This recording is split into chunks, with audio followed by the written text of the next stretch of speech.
بسم اللہ الرحمن الرحیم نحمدہ ونصلی ونسلم علی رسولہ الکریم۔ وطن عزیز پاکستان جو ہے یہ مختلف مکاتب فکر، اسلامی مکاتب فکر اور مذاہب کے لوگوں کا وطن ہے۔ اس کی بنیاد لا الہ الا اللہ محمد الرسول اللہ پہ رکھی گئی ہے۔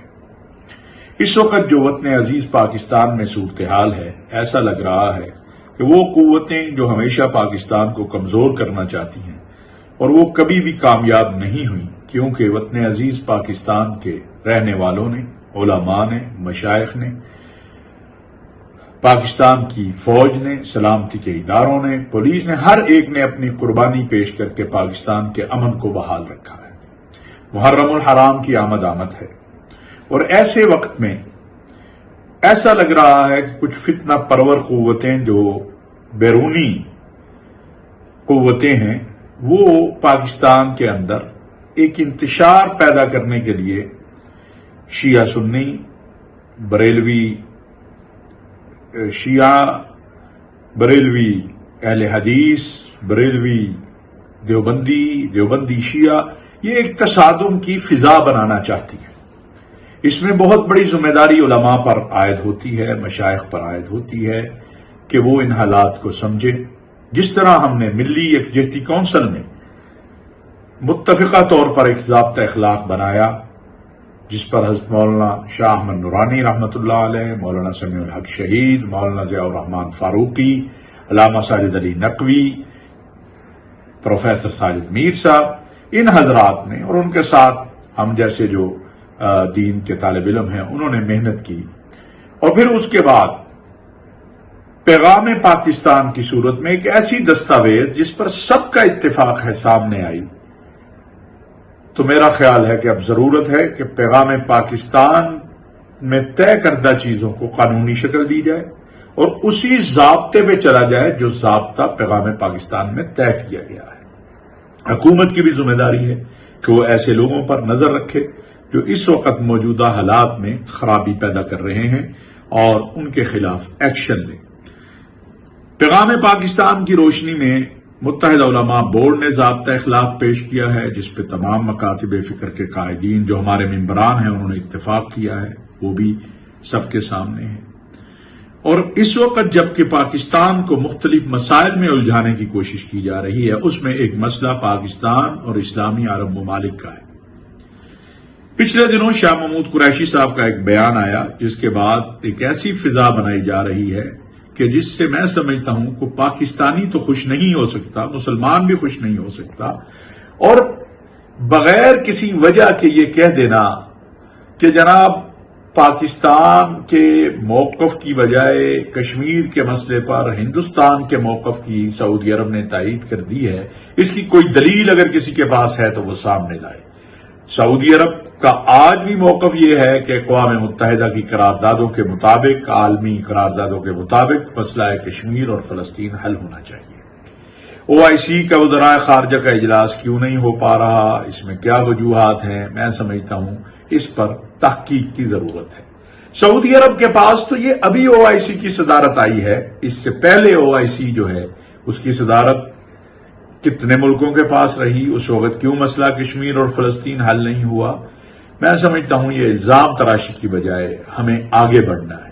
اگر کہیں پر کوئی مسئلہ پیدا ہوا ہے تو اسے مل کے ختم کرنا ہے۔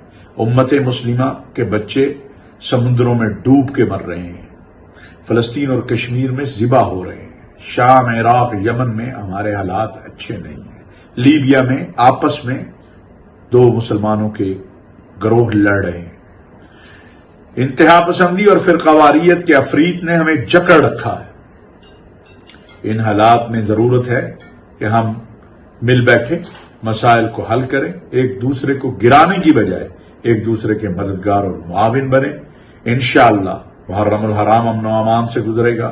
سیدنا امام حسین علیہ الصلاۃ والسلام کے ماننے والے وہ سیدنا امام حسین کو خراج عقیدت پیش کریں گے، سیدنا عثمان غنی، سیدنا عمر بن خطاب، سیدنا ابو بکر صدیق، سیدنا علی، حسنین کریمین کے ماننے والے وہ ان کی خدمت میں نذرانہ عقیدت پیش کریں گے۔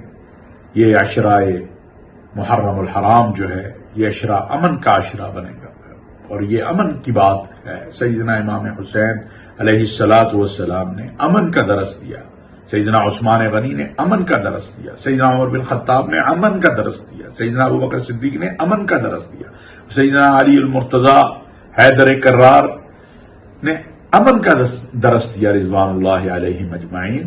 ہمیں امن کی طرف بڑھنا ہے۔ خدا را تیز و تند تقریریں، ایک دوسرے کو کے اوپر غلبہ، میں سمجھتا ہوں اس سے ہمارا نقصان ہوگا۔ ہمیں اپنا مسلک چھوڑو نہیں، دوسرے کے مسلک کو چھیڑو نہیں، اس پہ عمل کرنا ہے۔ اور میں یہ بات بھی کہنا چاہتا ہوں کہ ہم پاکستانی ہیں، ہم نہ عربی ہیں نہ ایرانی ہیں۔ ہمیں عرض حرمین شریفین اپنی جان، اپنے بچوں، اپنی آبرو، اپنی عزت سے زیادہ عزیز ہے، ہمارا سب کچھ اس پر فدا ہے۔ لیکن ہمارا وطن پاکستان جو ہے، اس میں کسی کو بھی ہم تخریب نہیں کرنے دیں گے۔ پاکستان کے تعلقات کو دنیا اسلام کے کسی بھی ملک کے ساتھ خراب نہیں کرنے دیں گے۔ آج جو کچھ سوشل میڈیا پہ بعض لوگ سعودی عرب کے حوالے سے کر رہے ہیں، اگر وہ کسی اور اسلامی ملک کے حوالے سے بھی کریں گے تو ہم ان کی بھی مذمت کریں گے۔ کیوں؟ اس لیے کہ پاکستان ایک آزاد خود مختار ملک ہے۔ ہمیں اپنی دوستی، ہماری سعودی عرب کے ساتھ دوستی، ایمان اور عقیدہ، اس کا رشتہ ہے، اور ہمارا دوسرے جو ممالک ہیں ان کے ساتھ بھی اپنی اپنی سطح پر تعلقات ہیں۔ کوئی نہیں کہہ رہا، نہ کسی نے کہا ہے، ایمان اور عقیدہ اس کا رشتہ ہے، اور ہمارا دوسرے جو ممالک ہیں ان کے ساتھ بھی اپنی اپنی سطح پر تعلقات ہیں۔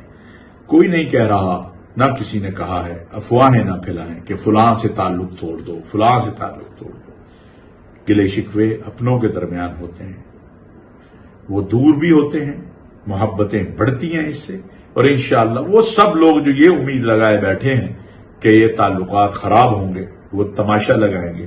میں ان کو ضرور کہنا چاہتا ہوں کہ پاکستان دشمنوں، پاکستان اور اسلامی دنیا کے دشمنوں، پاکستان اور سعودی عرب تعلقات کے دشمنوں، تمہیں خبر دینا چاہتے ہیں، یہ تعلقات قیامت کی صبح تک انشاءاللہ قائم رہیں گے۔